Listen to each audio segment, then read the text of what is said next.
Hi, everybody. It's great to be here, and thanks for attending. So as Philip said, I'm going to talk not so much about iTree per se, but talk about what we learned about assessing urban forest data, and then at the end, I'll briefly go over how you could assess your local urban forest using iTree. Somehow my slides are advancing by myself. So the basic concept about iTree is trying to understand. iTree is a set of, for those who don't know, it's a set of tools that we developed with partners, including David Tree and others, set of free tools to help you assess your local urban forest and the values that they provide. The concept of the model is shown in this slide here is basically the key to everything about urban forest is understanding the structure of the forest. That is, what do you have? What's the species composition? What is the sizes of the trees? What are their locations? And that structure, your specific local structure to your site, determines the functions or values provided by the forest. And these functions could be air temperature reduction, pollution removal, carbon sequestration as a whole slew of benefits that are provided by the urban forest. And those benefits have a value to society. So the concept of iTree is to help you easily assess your structure and quantify those functions and values so that you understand what you have and the values associated with it in terms of your local urban forest. The reason we do this is the key is that structure determines function, determines value. What we're trying to do as managers is optimize the value for society, and we can only do that by manipulating structure. So this is what we do as managers. We change the species composition, its location, its sizes, and that's what we can all. We can cut down trees, we can plant trees, in essence trying to guide to provide better functions and values for the current and future forest. And that's the concept of what iTree is trying to do. But the key to this is all structure. So I'm going to go briefly through the history of what we learned about urban forest structure, and I'll give you my top 10 things that I think we've learned through this process of assessing urban forest structures across the world. So coming into this field in the 80s, so pre-1990, we didn't have much information on what our urban forests were. Everybody, I mean, as we all know, urban forests are out there, but we don't know what they are. We had, Jamie did a report on vegetation, looking at neighborhoods in Chicago, and Rowan Roundtree and others have looked at assessments from aerial photographs, but we didn't have much data on what the overall forest was, but just anecdotal or various field studies that were out there that were small scale, assessing neighborhoods and things like that. We went into the 90s, Congress funded the Chicago Urban Forest Project, which went from 1991 to 1994, where we assessed Cook and DuPage counties around the Chicago region. Greg McPherson and I did. We did a detailed field assessments of assessing the structure of the trees and doing various field assessments with instrumentation. And that was one of the first major studies that looked at the whole urban forest system, if you will. And from that, in the 90s, we developed the we called the urban forest effects model. So we took what we learned from Chicago and realized we were going to be doing more and more cities. So we tried to automate this process in a tool called U4. But we really hadn't, outside of Chicago, we hadn't done many assessments. We started doing a few assessments in the late 1990s in various cities. Come to 2000s, we were doing more and more assessments using the tool, learning by sampling various regions, and we started pilot testing what is now the urban FIA program by testing out, looking at not just at city assessments, but how do you assess whole states and whole regions to do assessments for long-term monitoring. And in 2006, we were having various tools come together. We had the U4 model, and Greg McPherson had the Strata model. So the Forest Service decided to partner up with Davey and others to develop iTree, which is to put all these tools into one spot to make it easy for people to use. And we'll talk a little bit about that later today. And that's where iTree developed from, with all these various assessments that we have been doing and various tools we have been making. And iTree was released in 2006. And since then, we have been growing quite rapidly. In the first 12 years since our release, we had 250,000 users. In the last 3 years, we had another 250,000 users. So we're over 500,000 users now in the first 14, 15 years. And we've had over 18,000 projects, as you can see in the lower map there. Those are the projects that we know about. There are various other projects we haven't mapped out yet. So we've had thousands of people using iTree across the world. And we are currently, with all that we have, there's multiple tools within iTree, which you'll see at the end. We've had over 500,000 users in 159,000 countries, which is 82% of all countries. So this concept of understanding structure, making it easy for people to assess their own local structures and learn about their local values is going globally, and it's very popular, particularly internationally, where people are trying to learn about their environment and how we make our environment better by understanding what we have. Because the first step to make your forest better is to understand what you have and what is your starting point. It's I always say it's very difficult to manage a grocery store if you don't know what's on your shelves, but we are managing urban forests without knowing what we have, so how do we guide it to be better if we don't even know a starting reference point to begin that process? Also in the 2000s, 2010s, we had urban FIA now moved to the Farm Bill. So FIA is the Forest Inventory and Analysis Group of the Forest Service that monitors our forests nationally. They moved into urban areas around 2015 and are now doing about 40 cities that they're monitoring permanently, where they go back and remeasure plots every year. And the bold cities on this graphic are the ones that they're in. The light gray ones are the ones that we're hoping to get into in the future, and they do it through a partnership. So we're trying to build a nationwide long-term monitoring database that collects data in cities across the nation, and these data are then run through iTree and the FIA programs to assess the structure, function, and values. We're also starting to use iTree to do all the rural plots in our nation to assess the benefits provided by not just the urban forest, but the rural forest also. So it's come a long way, and we've learned a lot along the way. So what have we learned? These are my, I guess, how would I say this here? My summary of what I think are some of the top 10 things that we've learned about through all the data. Now we have data to back this up. Number one is trees are important elements in city landscapes. They're not a minor element, they are a major element. If you look at the graphic here, this is percent tree cover across the globe. Global urban tree cover averages at 26.5%. Global impervious cover being the roads, the buildings, materials such as concrete and cement that are impervious to water, are only 25.9%. So they're about equal. So what we think of as our city landscape being the buildings is less than, on average, what the trees are out there. So the areas that are not covered by tree and not covered by impervious are typically covered by grass and soil or maybe water. So about half the city is constructed of trees and impervious. The other half is open space of grasslands, which has potential for trees or potentially water. So these trees across the world are a major element within cities. But we seem, as a society, we know about all the buildings we have and the roads, and we monitor all that, but we don't do anything about the vegetation. And the vegetation is a larger component of the forest, of the city system than the impervious cover are. So we need to start having more information about these trees that exist within our cities. These trees, through all these studies and information that we're doing ourselves and others, provide many benefits. They provide cooler air temperatures, they reduce energy use, they provide human health by changing our brainwave patterns and the physiology of our body. They provide aesthetics. You can read the list there: air quality improvement, water quality improvement, reduction of greenhouse gases, reduced UV radiation, which protects us from skin cancer from radiation. So the whole slew of benefits that we get all from one source. So we don't have to build one tree to do temperatures and one tree to do air quality. All trees do all of these. So as we have this system that has 26% tree cover, they're providing multiple benefits to society. In the United States, just for 4 of them that we've estimated: air pollution removal, building energy conservation, carbon sequestration, that's taking the carbon out of the atmosphere and storing it into the wood itself, which reduces greenhouse gases, and avoided emissions, which means when we conserve energy from buildings, we don't burn fuels at the power plant, so we don't have the pollution emissions occurring at the power plant.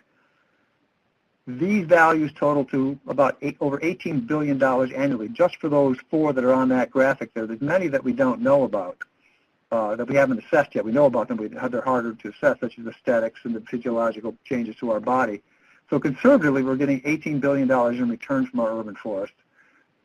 And in the United States, the average urban forest cover is around 39%, even though it's 26% globally. We also have potential wood products. If we remove approximately 2% of our forest per year, if we were to convert that into wood products instead of just discarding it, there's somewhere between $89 to $786 million potential return if we could convert that wood into products instead of just making it a waste stream. Another one we just finished a paper on is a new one, is air temperature effects, and this is the effects within the city of Baltimore itself. The current tree cover, which is estimated with national land cover data at around 16%, avoids between 260 to about 540 deaths per year, which equates to about $2 to $4 billion per year of value just from air temperatures alone. Increasing cover in Baltimore by 10% would increase that value another $0.7 to $2 billion per year in terms of avoided deaths.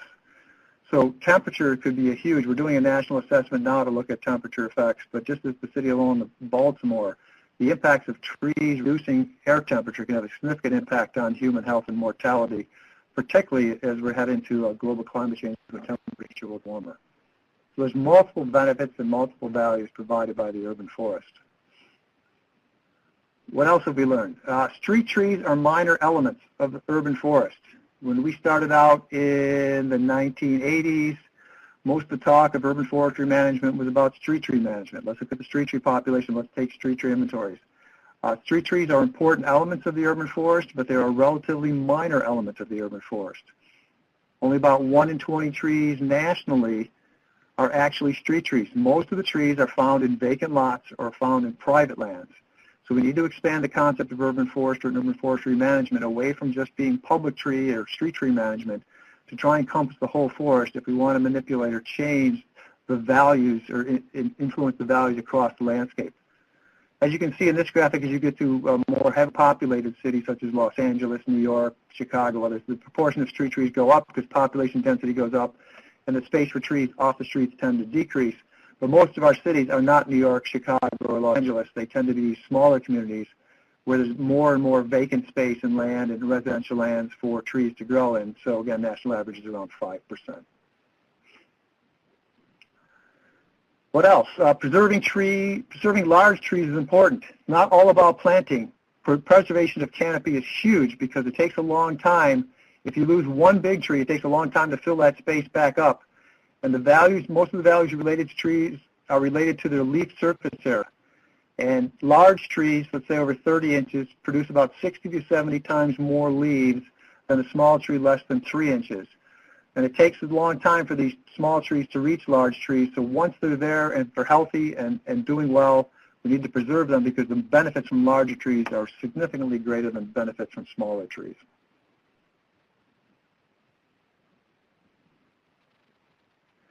Number 4, I think this one is, the environment, not people, dominate the urban forest. Nationwide or worldwide, tree cover in forested areas, regions of the world, which is the dark green on this graphic, urban tree cover averages around 30%. As you move to grasslands, tree cover drops around 18%, and you go to deserts, tree cover drops around 12%. So where you are relative to the natural environment influences how much forest is in your cities. The reason there's high tree cover in forests, most of the world's population lives within forested regions. 75% of the world's population lives within forests is because trees and people both need water. And if you have water, and if you have trees, and if you have available space, there's a lot of natural regeneration occurring in most of our cities. And so this process that we think we manipulate and control the urban environment is false. We do in some aspects of it, maybe along the street tree environment, but most of the forest there are so many natural processes going on that create change, whether it be loss of trees due to insects and diseases or old age, mortality, and things like this, but also new trees coming in through natural regeneration is an important process. Most of the trees in the United States come from natural regeneration, 2 out of 3. Only 1 in 3 is planted in our landscape.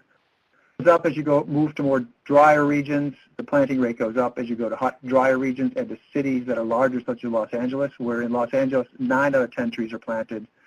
But in cities, some of the cities in the east, only 1 in 10 trees is planted. Most of the trees come along natural regeneration in backyards and vacant lots and things like that. So nature is a huge influence on what projects that forest. And we can use that natural regeneration to our advantage and not thinking that we have to plant our way out of this.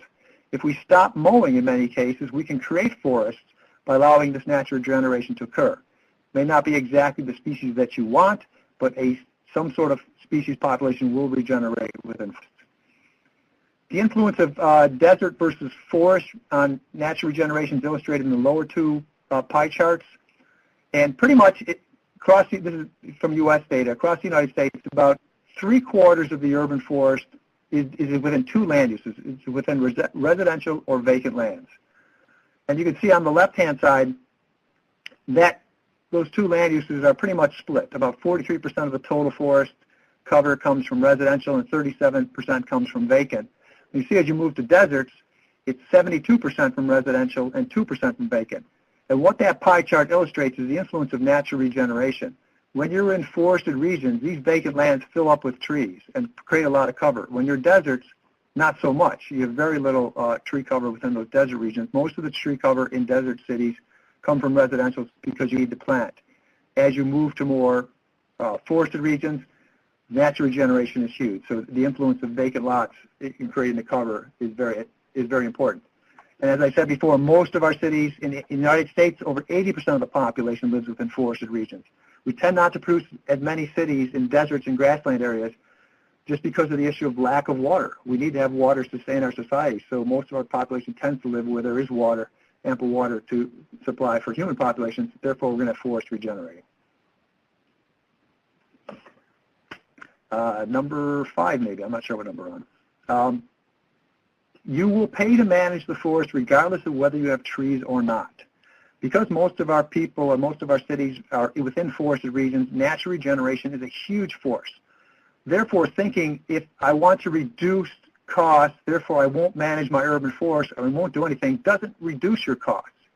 You're going to have to manage it no matter what, because if you do nothing, the forest is going to come in. So in order to prevent the forest from regeneration, you're going to have to pave over everything, or you're going to have to mow everything constantly and maintain those impervious surfaces so that trees can't come back in and keep mowing them back. So instead of doing that, which you might think you're saving money by not going into an urban forestry management program, maybe invest wisely into urban forest management and guide the forest forward instead of trying to think that maybe we don't have to have urban forests. The fact of the matter is you are going to have urban forests because they're going to be there unless you make a conscious effort to deliberately remove them and constantly remove them from your system, which is not going to happen. So we might as well use our information and intelligence to advance this forward into the best ways possible. What else have we learned? The urban forest is a declining resource. We're losing about 28 million trees per year in the United States. We dropped from 40.4% tree cover in 2009 to 39.4% in 2014, a loss of about 1% across the nation. All the states, except for the ones in blue, had reductions in tree cover.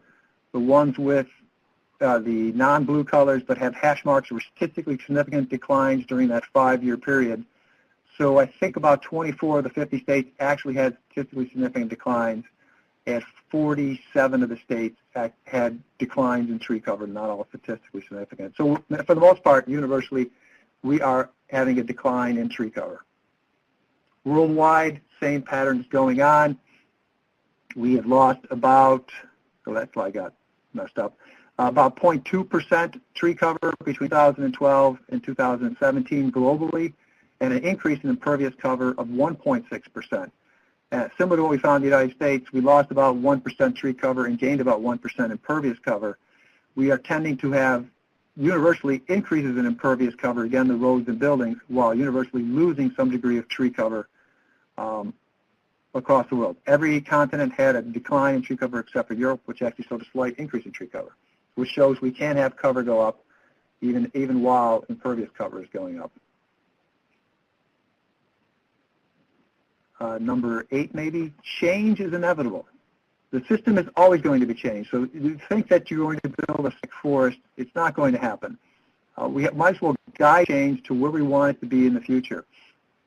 Not only is the urban forest going to change, but the landscape is going to change. This is projected urban land development between 2010 and 2016. We are projected to go up from 3.6% to 8.6% urban land by 2060, nearly tripling the urban land cover, which is the area the size of Montana, will convert from rural to urban land during that 50-year period. And you can see on this graphic the counties where most of the urban land development is going to occur. And what you see is where we have urban land is where we're going to have urban development. So if you think it's bad along the northeast coast now or in the Atlanta region or around Chicago, all these major centers, it's going to get worse as we expand outward and consume more of that rural base. As we have more and more people, we tend to move outward more. So the landscape is going to change. We're also going to have various risks that are going to alter the urban forest in the future. Eric Greenfield and Alexis Ellis and I have a paper out in review looking at what are these threats that can change the urban forest in the coming years. And these are just some of the maps here that you can see areas of high risk to hurricanes, tornadoes, insects and diseases, ice storms. On top of that, you also have climate change going on. So we're looking at, these are all relative indices. The red counties are the ones that have the highest risk. The green counties are the ones that have the lowest risk relative to the United States, the counties.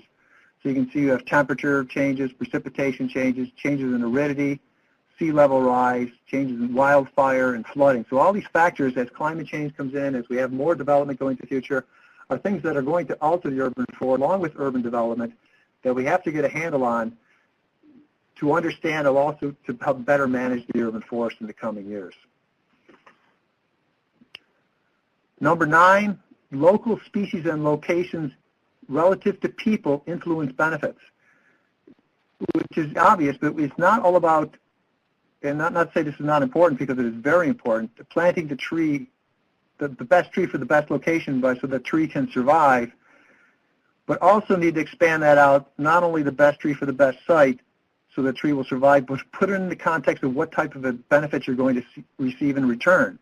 So understanding what kind of problems are you trying to tackle. Is it a water quality issue? Is it an air quality issue? Is it air temperatures? So it's putting the trees in relative positions around the people becomes very important. So that we need to look at these locations in terms of not just the soil conditions, but also the human conditions around them so we can optimize the benefits for future societies. And lastly, we need local data to make these decisions. We just can't just do this wildly and just say, hey, we just need to plant more trees. We need to plant these trees smartly and understanding where we're starting from so we can make the right decisions going forward. And that's pretty much what iTree is about. I mean, I have a few slides on that to show you. If I were a manager, what would I do in using the iTree tools to help me make a better urban forest? So again, iTree is a series of free tools. There's multiple tools out there, free tech support, and they're there to help you guide management, and there are our partners down at the bottom. And the tool is designed to help you assess the structure from both aerial basis and the field. So a top-down or bottom-up approach. Top-down is relatively easy because you don't have to go in the field. You can use aerial photographs or remote sensing maps. A bottom-up requires you to make some field measurements on the ground. So we have tools for both. These are the benefits that are calculated within the iTree suite. The yellow ones are the ones that are currently in the suite. The green ones are the ones that we are working on and have papers and need to develop the code. We finished the paper on products. We finished the paper on cooler air temperatures and paper on pollens in review right now. So we'll be adding more and more benefits. Again, the concept is it's one forest. If we change one attribute of the forest, all these benefits will be changing in some fashion. We're trying to package into all one place. There are multiple tools. The core ones are up on top. This is a picture of one of the landing pages in iTree. Landscape, Canopy, Design, and Eco. Core tools. Eco is the core to everything. That's the field plot basis program. Almost all the tools develop off of Eco. And we have various other tools related to selecting species, phone apps, projecting planting populations, simulating water flows and water quality. So there are various tools depending on what you want to do. I'm just going to go through a few of them in like 2 minutes and just show you if I were to do a project, what would I do? If I were coming, I would start with landscape. It's a web-based tool where it has hundreds of maps related to tree cover, ecosystem services from the trees in the area, related to risks to forests and risks to people, and it goes down to the block group level. So you can just get a general idea by not having to go in the field at all. You can get an idea of those various attributes about your forest. To have better information, I would go to iTree Canopy, which is the photo interpretation tool that uses Google Maps. And there you can photo interpret and estimate ecosystem services relative to your area by actually collecting data that's to your cover data from your local forest. The best tool would be go to iTreeEco, which requires you to quantify or calculate or collect data on trees at your local site, so you can do an inventory of your area or collect plots within an area, and it'll calculate on information on the structure of your forest and the various ecosystem services and risks associated to those forests, like risks to insects and diseases. The key concept here is no matter what you're going to do, if you're going to use any of these tools and collect data on your local forest, is have an idea that you want to do something with it at the end. So collecting data for the sake of collecting data is useless. Collecting data for the sake of making a change is important, and these are various things that people have done: billboard campaigns, tree tags, going to city councils, making up reports. But basically what I'm saying here is once you collect the data, use it to make a difference and make your forest better going into the future. Where we're headed with iTree is last stage here. We're linking the tools together and trying to move this tool away from being a calculator of ecosystem benefits to a tool that will help guide management. So we're going to be linking our tools on species, the map tools from landscape, and the tools from eco to basically give management prescriptions saying, okay, here are the problems in your area, here's your forest composition, here's what you should do. Here are the best species and locations to combat the problems for your area. And that's where we're headed towards that. So I will end with that, and I thank you for your time.